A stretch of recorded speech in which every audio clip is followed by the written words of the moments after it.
Yes. Joining us now, Texas Republican Congressman Kevin Brady, the ranking member of the House Ways and Means Committee. We're watching this play out, Congressman, and we had some individuals on earlier today saying the $3.5 trillion obviously is probably going to come down if some of the more moderate senators have their way, and they speculated it might come down to $2 trillion, but that the taxes being proposed are going to remain intact. Trying to think whether that's good or bad, because the benefits that supposedly we're trying to accrue to build back better are with this expansion of this safety net. So if that comes down to 50% of what it was going to be, but the taxes stay the same, that doesn't sound great for either side. Yeah, it is certainly not good for the economy and for the U.S.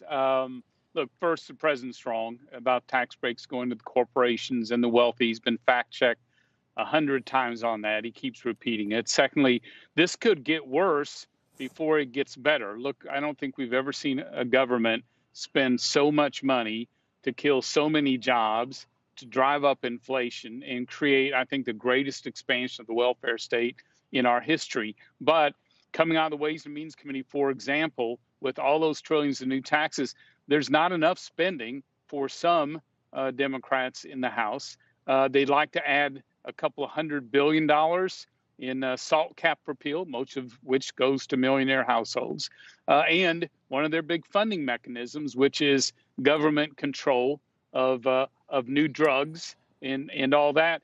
Looks like they don't have the votes to do that. So I think they're going to be searching for even more tax revenue, at least in the House. Where it goes in the Senate is the Joe Manchin and Kristen Sinema senators solid on that around $1.5 trillion.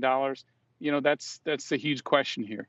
What all the talk about those nasty billionaires that, you know, have vanity projects, you know, flying up into space and all that stuff. We were really going to go after them. You know, that's all we heard about, you know, these horrible members of society that we were going to nail with, you know, we were going to step up to, you know, get rid of that with capital gains, do some type of wealth tax. We're going to do carried interest. They totally unscathed, and it's more of it is on the backs of corporations and small corporations and pass-throughs and people that are merely wealthy, not ultra wealthy. What happened? What was the calculus there?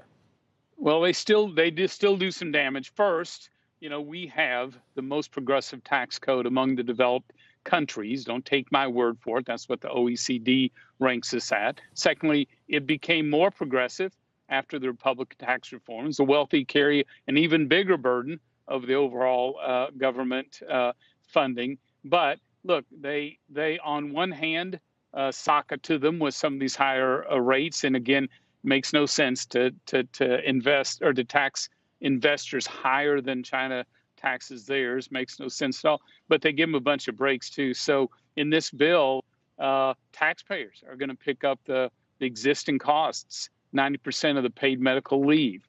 The Green New Deal, the electric vehicle subsidies will go up to families making $800,000 a year. Will get a check for electric vehicles. And then the SALT cap, we offered an amendment as Republicans and said, look, let's just stop all the SALT cap for millionaires or bigger. Take that $300 billion and give it to the working poor, a zero tax rate for them. Democrats unanimously voted that down, which seems to me crazy. So, you know, there's lots of subsidies for corporations and the wealthy here. There's lots of taxes on the same. But there's about 5 taxes on Main Street small businesses, which, again, coming out of a COVID, why we're taxing any job creators, especially at rates worse than China and the rest of the world, makes no economic sense at all.